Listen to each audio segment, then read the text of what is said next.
Hello मित्रांनो, कसे आहात? छान आहात ना? आज की नाही मी तुम्हाला एका दयाळू कासवाची गोष्ट सांगणार आहे.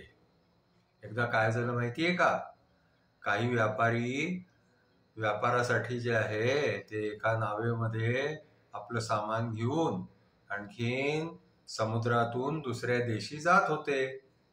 रस्त्यामध्ये काय झालं की समुद्रामध्ये खूप मोठं वादळ आलं.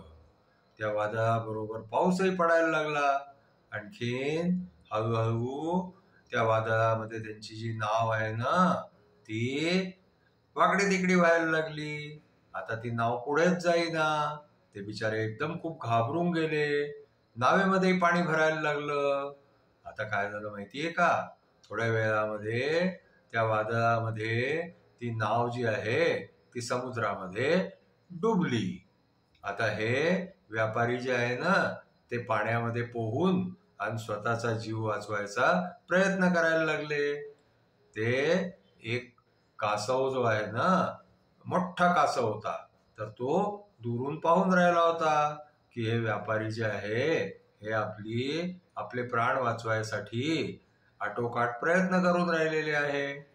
मग त्या कासवाने काय केलं की तो गेला त्या व्यापाऱ्यांपाशी आणि त्यांना जाऊन तो काय म्हणाला की तुम्ही माझ्या पाठीवरती चढा, आणखीन जे आहे मी तुम्हाला वाचवतो. आता व्यापाऱ्यांना एकदम जीवात जीव आला. त्यांनी काय केलं की ते त्या कासवाच्या पाठीवरती चढून बसले, आणखीन एकमेकाला घट्ट पकडून बसले की कासवाच्या पाठीवरतून परत कुठे समुद्रात न पडून जाय.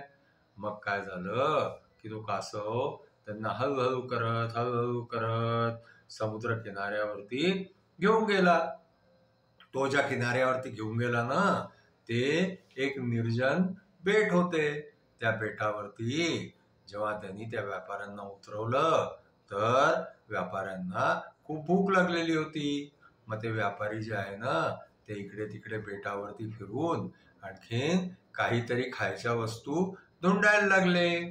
ते धुंडता त्यांना काही मिळेना, काही सुद्धा खायला मिळेना. त्यांना खूपच भूक लागली होती. ते परत समुद्र किनाऱ्यावरती वापस आले. आता त्यांचे ते भुकेने उतरलेले चेहरे पाहून आणखीन तो कासव जो आहे ना तो तिथेच थांबलेला होता. तर तो त्यांना म्हणायला लागला की तुम्हाला काही खाय प्यायला नसेल मिळत तर तुम्ही मला खाऊन घ्या. आता ते व्यापारी जे आहे ना ते म्हणायला लागले की एक तर तू आमचा जीव वाचवला, आम्ही तुला धन्यवाद द्यायला पाहिजे. आता तू जे आहे ते आम्हाला म्हणतोय की भूक लागली आहे तर मला खाऊन घ्या. तर बाबा रे, आम्ही असं तर नाही करू शकत. तुझ्यासारख्या दयाळू कासवाला आम्ही जीवे तर नाही मारू शकत. पण तुझा खूप खूप धन्यवाद की तू इतका दयाळू आहे की तू आम्हाला जे आहे ते स्वतःला सुद्धा ऑफर केलं.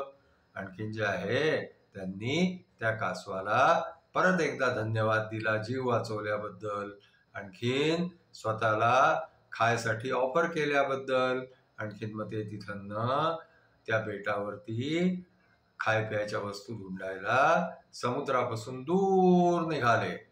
आणखीन ते कासव जे आहे ते परत समुद्रामध्ये चाललं गेलं. तर आजची आपली गोष्ट जी आहे ती इथेच संपली. आमची गोष्ट तुम्हाला आवडली असल्यास तुम्ही आमच्या गोष्टीला लाईक करा, शेअर करा, आमच्या चॅनलला सबस्क्राईब करा. धन्यवाद.